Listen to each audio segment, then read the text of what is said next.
Hello friends, स्वागत है आपका आपके अपने YouTube channel Success Talks with Kannu में। आज हम एक बेहतरीन टॉपिक की बात करेंगे जो यूपीएससी एग्जाम में बार बार कहीं ना कहीं आपको देखने को जरूर मिलता है, चाहे प्रीलिम्स हो चाहे मेंस हो।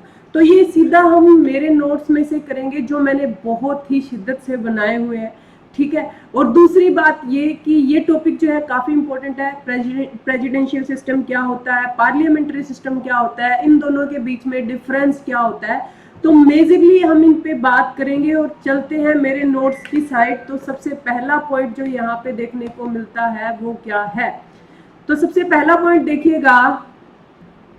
देखिए सबसे पहले क्या है difference between parliamentary system form of government and presidential form of government. देखिए हमारे यहाँ पे अगर हम इंडिया में बात करें तो पार्लियामेंट्री फॉर्म ऑफ गवर्नमेंट जो है वो चलती है। वहीं अगर हम अमेरिका जैसी कंट्री की बात करें तो अमेरिका में प्रेसिडेंशियल फॉर्म ऑफ गवर्नमेंट है, यानी कि वहाँ पे सारी की सारा जो शासन है वो किसके हाथ में होता है, प्रेसिडेंट के हाथ में होता है। जब हमारा संविधान बनाया गया था तो बहुत सारे नेता जो थे उन्होंने ये बात बोली थी कि हमें प्रेसिडेंशियल फॉर्म ऑफ गवर्नमेंट अपनानी चाहिए, बट लास्ट में जाके जो चीज अपनाई गई वो क्या थी, पार्लियामेंट्री फॉर्म ऑफ गवर्नमेंट।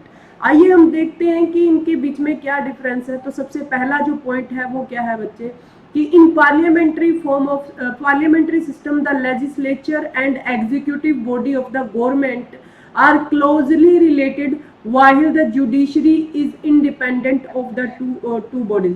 अब यहाँ पे ना एक चीज समझने वाली है, यहाँ पे अपन एक खाली पेपर पे समझते हैं। सबसे पहले एक चीज कि हमारे यहाँ पे तीन बॉडीज है। एक है एग्जीक्यूटिव जिसको आप कार्यपालिका बोलते हैं हिंदी में, जो दूसरी जो चीज है वो है अपने यहाँ पे लेजिस्लेटिव जिसको आप क्या बोलते हो, विधायिका बोलते हो, ठीक है। और थर्ड जो चीज है वो है जुडिशरी। अब जुडिशरी जो है वो इन दोनों से इंडिपेंडेंट है। कहने का मतलब है कि जुडिशरी जो भी फैसला लेगी वो क्वेश्चन नहीं पुट कर सकते जुडिशरी से। जुडिशरी अपने फैसले लेने के लिए स्वतंत्र है, इसीलिए बोला गया कि जुडिशरी जो है वो क्या है, इंडिपेंडेंट है। लेकिन यहाँ पे देखिएगा, अब ये लेजिस्लेटिव का काम क्या होता है, कानून बनाना, ठीक है, रूल्स पास करना। तो अब रूल्स कहाँ पे पास होते हैं, संसद में। संसद लोकसभा और राज्यसभा से मिलकर बनी है ना। लोकसभा और राज्यसभा से मिलकर क्या बनी है, संसद बनी है। अब एग्जीक्यूटिव भी तो इसी का पार्ट होते हैं ना, लोकसभा और राज्यसभा से एग्जीक्यूटिव निकलते हैं। लेकिन एग्जीक्यूटिव क्या होती है, जो मौजूदा सेंट्रल गवर्नमेंट है, जैसे कि अभी यहाँ पे अपने मोदी गवर्नमेंट चल रही है ना, अभी लोकसभा इलेक्शन चल रही है, आगे पता नहीं किसकी गवर्नमेंट आएगी। तो अभी ये मोदी गवर्नमेंट जो है वो चल रही है। तो मोदी सरकार के जितने भी मेंबर हैं वो मतलब कि मंत्री है वो किसका पार्ट होते हैं, एग्जीक्यूटिव के।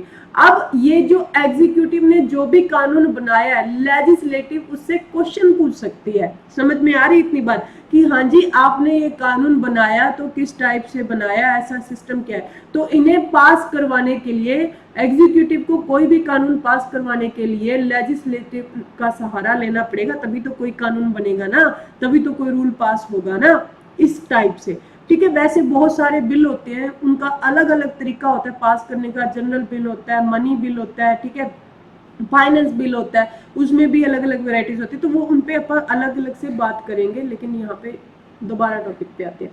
तो मैंने ये क्या लिखा था कि in parliamentary system the legislative and executive body of the government are closely related. ये एक दूसरे से क्या करते हैं, रिलेट करते हैं, वो मैंने आपको बता दिया। While the judiciary is independent of the two of the bodies. जो जुडिशरी है वो क्या होती है, इंडिपेंडेंट होती है इन सब से, इन दोनों से, ठीक है। मीन्स कहने का मतलब क्या है, executive is part of legislature, यानी कि एग्जीक्यूटिव जो है वो पार्ट है किसका, लेजिस्लेचर का। अब वहीं अगर हम बात करें प्रेसिडेंशियल फॉर्म ऑफ गवर्नमेंट की, तो in presidential system the executive, legislative and judiciary body of the government are independent of each other.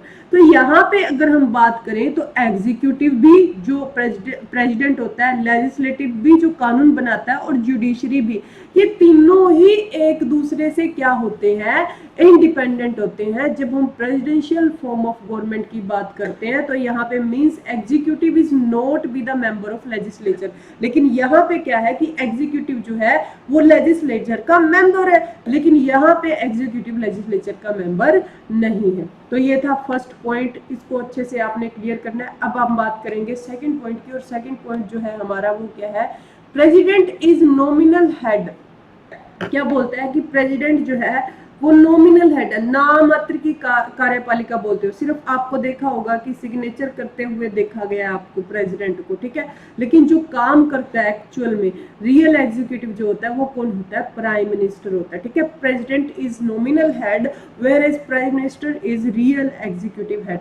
लेकिन यहाँ पे अगर हम बात करें तो president is nominal and real executive head both, यानी कि जो प्रेसिडेंट होता है वो रियल एग्जीक्यूटिव भी है, नॉमिनल भी, नाम भी उसी का चलेगा, काम भी वही करेगा, ठीक है। President is executive viz head of state as well as government. अब यहाँ पे देखिए जो प्रेसिडेंट है ना वो हेड ऑफ स्टेट भी है और हेड ऑफ गवर्नमेंट भी है। अब यहाँ पे हम प्रेसिडेंट को हेड ऑफ स्टेट तो बोल देते हैं लेकिन हेड ऑफ गवर्नमेंट नहीं बोल सकते। हेड ऑफ गवर्नमेंट जो होता है वो हमारे यहाँ पे कौन होता है, प्राइम मिनिस्टर ही होता है। इन चीजों को आपने अच्छे से ध्यान में रखना। उसके बाद में चलिएगा, नेक्स्ट पॉइंट है the executive is accountable to the legislature. ये मैंने आपको पहले ही बोल दिया कि एग्जीक्यूटिव जो है ना वो जवाबदेह होता है, किसको, लेजिस्लेचर को, विधायिका को, यानी कि मींस एग्जीक्यूटिव से लेजिस्लेचर क्वेश्चन कर सकती है। ये मैंने आसान भाषा में भी यहाँ पे मेंशन कर रखा है। उसके बाद में देखिए the executive is not accountable to the legislature. जो एग्जीक्यूटिव है वो अकाउंटेबल नहीं है, किसको, लेजिस्लेचर को। कहाँ पे, प्रेसिडेंशियल फॉर्म ऑफ गवर्नमेंट में। उसके बाद में चलते हैं अपन नेक्स्ट पॉइंट पे, only the members of parliament.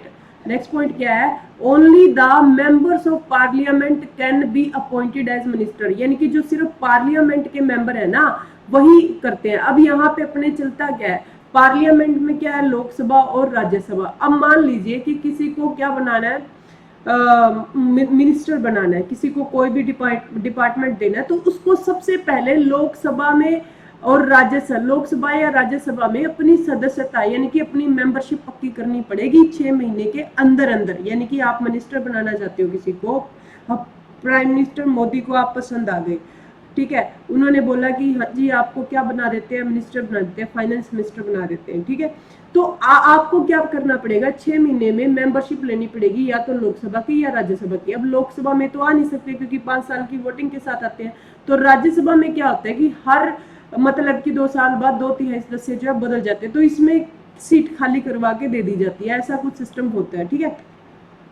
तो person outside the legislature are appointed as minister. तो यहाँ पे क्या होता है कि जो प्रेसिडेंट है ना उसको किसी पे दया आ गई तो वो किसी को भी उठा के क्या बना सकता है, मिनिस्टर बना सकता है। अगर किसी में काबिलियत है तो उसको कहीं भी मेंबरशिप लेने की जरूरत नहीं है। उसके बाद देखो, prime minister can dissolve the lower house before the expiry of its term. Lower house कौन है, लोकसभा है।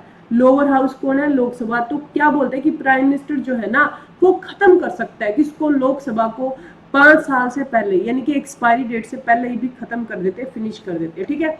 President can not dissolve lower house. President के पास में ये पावर नहीं है कि वो लोअर हाउस को क्या कर सके, डिसॉल्व कर सके, खत्म कर सके, क्योंकि उसका कोई मतलब कि लेना देना ही नहीं है, वो अपनी सरकार एग्जीक्यूटिव में चला रहा है।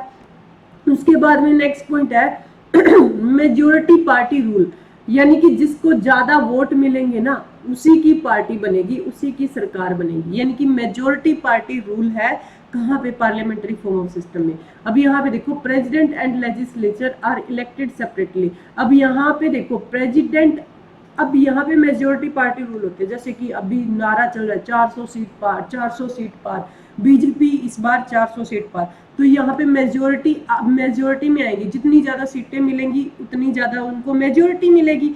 लेकिन यहाँ पे प्रेसिडेंट का इलेक्शन ही अलग होता है। प्रेसिडेंट सेपरेटली एक बंदा जो है वो चूज किया जाता है, जैसे हम किसको चुनते हैं, एमएलए या एमपी को चुनते हैं, तो हम अलग से चुन रहे हैं। तो उसी टाइप से यहाँ पे प्रेसिडेंट को हर कोई वोट डालता है, डायरेक्ट इलेक्शन इसी को बोलते हैं मेनली।